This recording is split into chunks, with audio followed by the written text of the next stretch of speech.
So I just wanted to start by shouting out all the Palestinian organizers that have been putting in the work in North Jersey and that are just plugging in now. I really can't imagine. I mean, I know anybody who's organized before, it's exhausting, it's thankless, but especially if you're watching your people being killed so horribly day after day, and possibly your own family. You know, I just can't imagine the fortitude that it takes to come out here and organize this, folks to be in solidarity. So shout out to them first.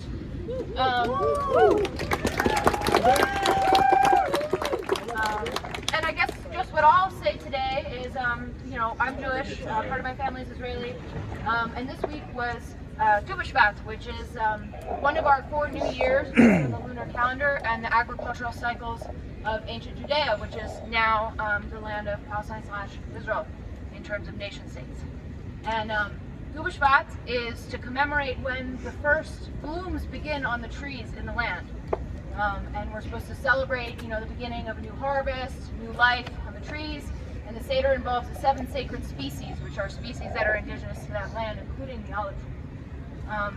And this year it was a very painful day for me, as I'm sure so many, because while we're commemorating this day, this relationship to the land, that relationship is being perverted by the actions of an authoritarian regime, a government who is uprooting the lands of the Palestinians in Gaza, uprooting the olive trees of our Palestinian cousins in the West Bank, and really desecrating that relationship, that historical relationship, by taking these actions against our historic cousins, the Palestinian people. And really just every day, I think a lot of us probably see on social media something so horrific, we couldn't have dreamed it up. 2 things that come to mind that I just want to share this week before I give the mic, you know, to whoever's next, is one, this week, a girl who was the only survivor in her family. Her house was bombed, and then a tank ran over it. And I'm sure many of you saw her eyes had been bloodshot and bruised because she was squeezed so horribly underneath the rubble. And she was the only survivor in her family. And the other thing that I saw a couple of weeks ago that I wanted to share was an interview from a teenage boy, Mahmoud, in Gaza. And he was taken by the Israeli military, interrogated, tortured, berated, stripped, and then released, all because there was a suspicion that he was part of Hamas. And he said that the Israeli soldier who tortured him, who couldn't have been more than a couple of years older than him, told Mahmoud, "You look like my nephew. My nephew was killed on October 7th, and you look like him. And because of what happened that day, we're going to kill you all." This is what Mahmoud heard before he was released. And that really struck with me, not because this is about the Jewish people, the Israeli people, it's about the Palestinian people who are currently being massacred day after day in Gaza. But it struck with me because that's who I am, and that's my family, and that's where I come from, and that's my people. And I think, well, how could the world be different if we saw someone who looked like our cousin? If we saw someone who loved the land? And we used our pain, instead of closing the door, to open the window. Use our pain to see your pain. And to say, this should never happen to anyone. No one's family should be killed. No one's family should be bombed. Nobody should be displaced ever again. They say it will take a year to clear the rubble of Gaza. 1 year just not to rebuild, to clear the rubble. It will take a year. And every 15 minutes on average, a child is killed. So every day I ask myself, what did I do today? Was it enough? It can't have been enough because there's not a ceasefire, because the hostages aren't home, because the prisoners who are unjustly detained are not free, and because the occupation is still going on. It can't have been enough. So whatever you did yesterday, if you're not Palestinian, think, what more can I do tomorrow? And if you learn something new, like I am every day learning something new I can do, let's get creative. Let's come together, and again, thank you to the organizers for this.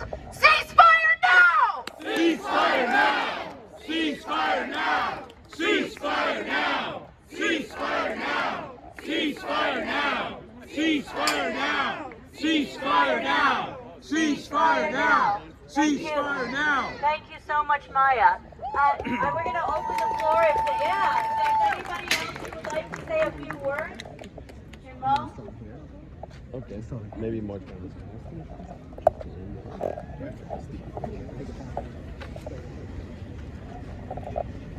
Hey everyone.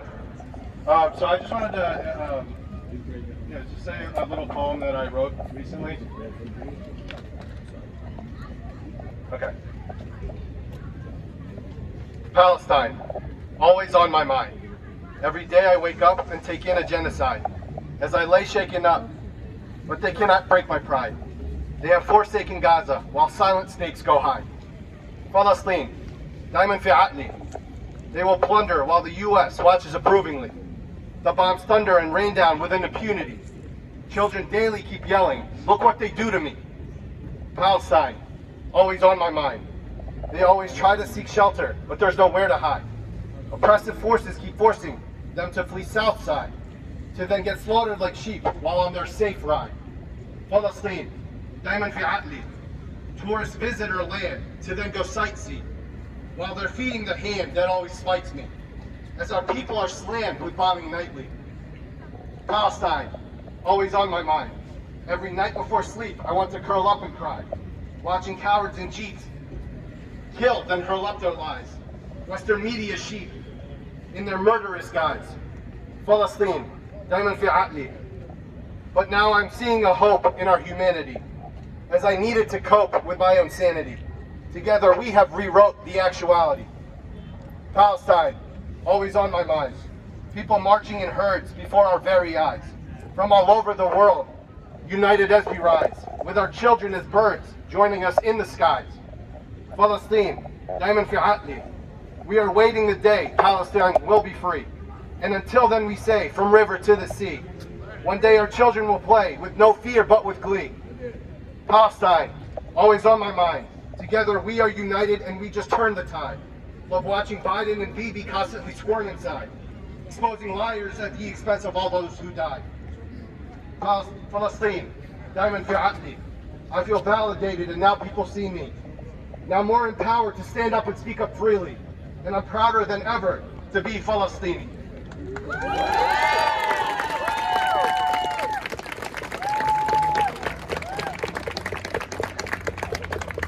Thank you, Mo. Evelyn? Hey guys, again, Evelyn here. We appreciate you all being out here on a Friday night. One thing I wanted to say is that I have been a very active member of the community for many years, and I supported every business, Israeli business, Jewish businesses, Black-owned businesses, Hispanic-owned businesses, every business that you can imagine, Indian-owned businesses. And this has been a really divisive time in Jersey City.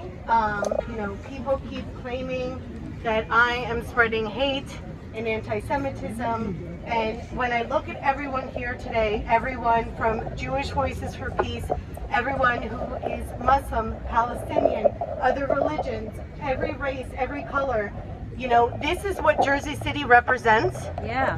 It's the most diverse city in America, and we have not been honored with all our backgrounds, all our religions, and it's not anti-Semitic to stand up for humanity. It is not anti-Semitic to stand for humanity. We have seen that. We have seen every diversity at all our marches. We have been peaceful. We want all the hostages to come home. We don't want any murders on any side. So I just want to clarify that because it's really easy when you don't have a leg to stand on to continue harassing people, spreading hate, making up lies.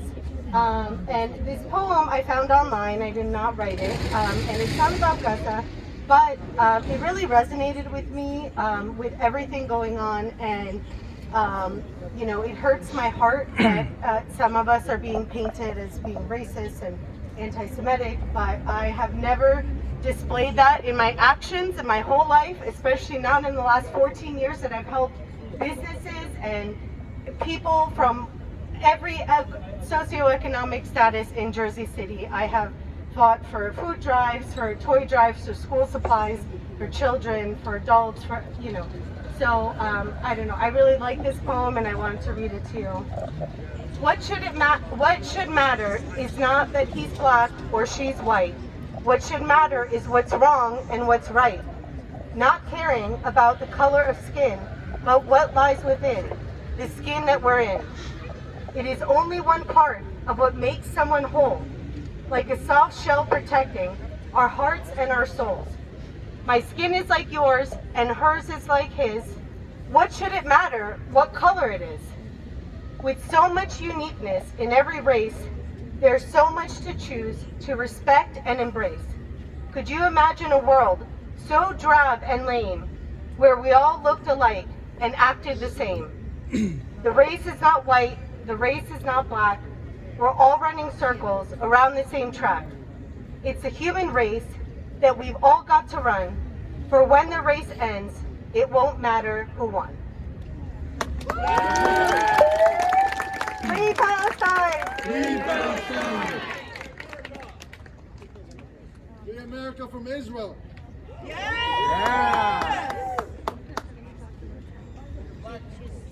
Free the black people from Israel! Yeah, call it. Yeah, free them from Israel! Okay, I also want to read a poem, and this is a poem called Things You May Find Hidden in My Ear, and it's called Hard Exercise. In Gaza, breathing is a task. Smiling is performing plastic surgery on one's own face, and rising in the morning trying to survive another day is coming back from the dead. We have another speaker, and it is Sarah Flounder.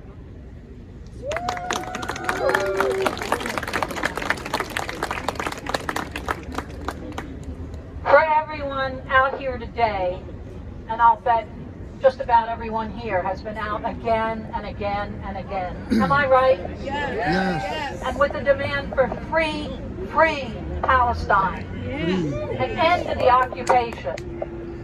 It's important always to assert that it is right to resist.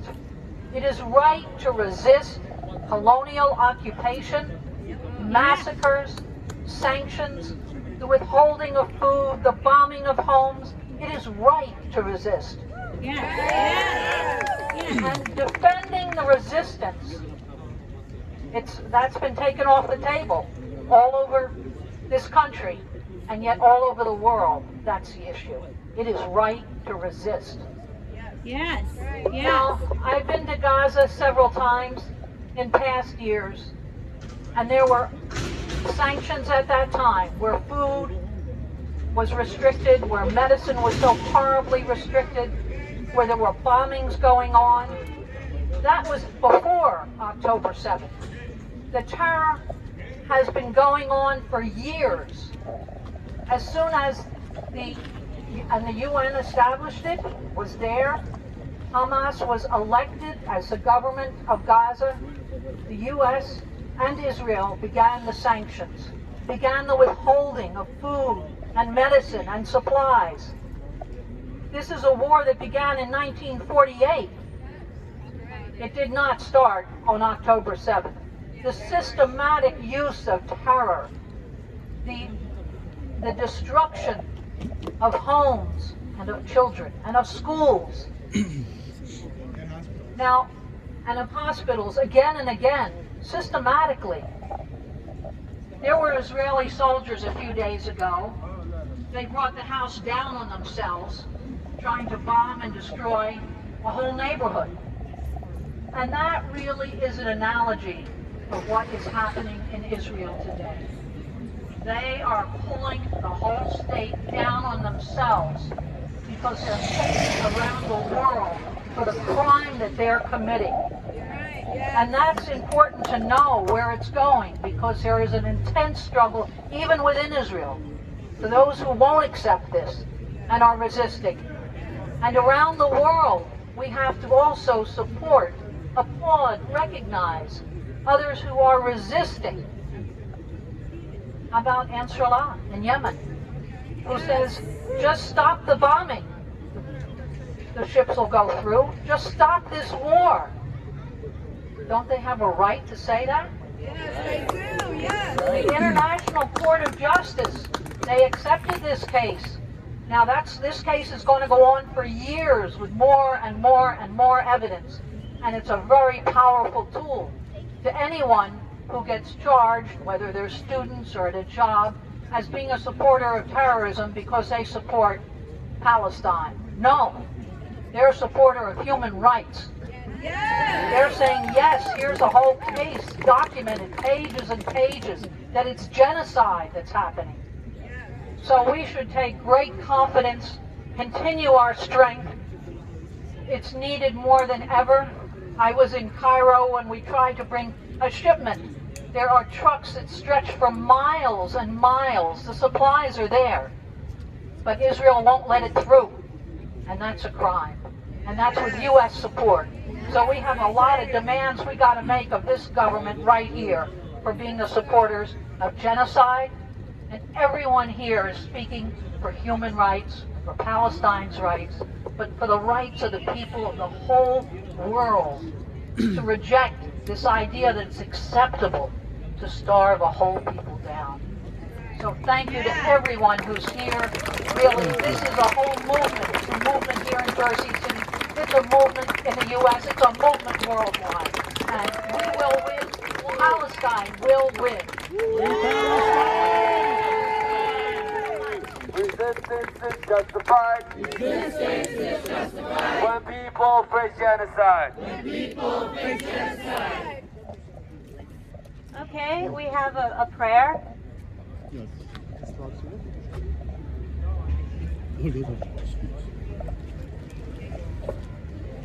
God bless everybody. Everybody here come for very good things. Save lives, save kids' lives. We have feeling, all of us, whatever happened to Palestinian people, to kids, women, hospitals, is hurt our heart, all of us. Whoever of us. And everybody of us has to say, thank God, make my heart very nice like that, to feel other people. Yes, yes. Now, I will say the best ayah in Holy Quran. This ayah protect all of us from devils. I hope everybody close his eyes and hear it by his heart. أعوذ بالله من الشيطان الرجيم. الله لا إله إلا هو الحي القيوم لا تأخذه سنة ولا نوم له ما في السماوات وما في الأرض من ذا الذي يشفع عنده إلا بإذنه يعلم ما بين أيديهم وما خلفهم ولا يحيطون بشيء من علمه إلا بما شاء وسع كرسيه السماوات والأرض ولا يؤوده حفظهما وهو العلي العظيم. Takbir! Allahu Akbar! Takbir! Allahu Akbar! Takbir! Allahu Akbar! Thank you, everybody. This, what we do, all of us, in our safe box, to be in heaven, in another life. And in the same time, God or Allah will give all of us His bless in our life here. How we worry about our other kids or another kids, Allah will save our kids in here. However, we worry about and feed any woman in Gaza, in everywhere, get hurt, Allah will save the feeling and the life for every woman in here. Whatever you feel about people, God return it to you back in here, in this life and another life. Thank you so much. Free, free Palestine! Free, free Palestine! Free, free Palestine! Free, free Palestine! Free, free Palestine! Free, free Palestine! Thank you, everybody, and I cannot give everybody thank you. He is supposed or he was, but God will bless every one of you. Thank you. I just went down there and screenshot it for the morning.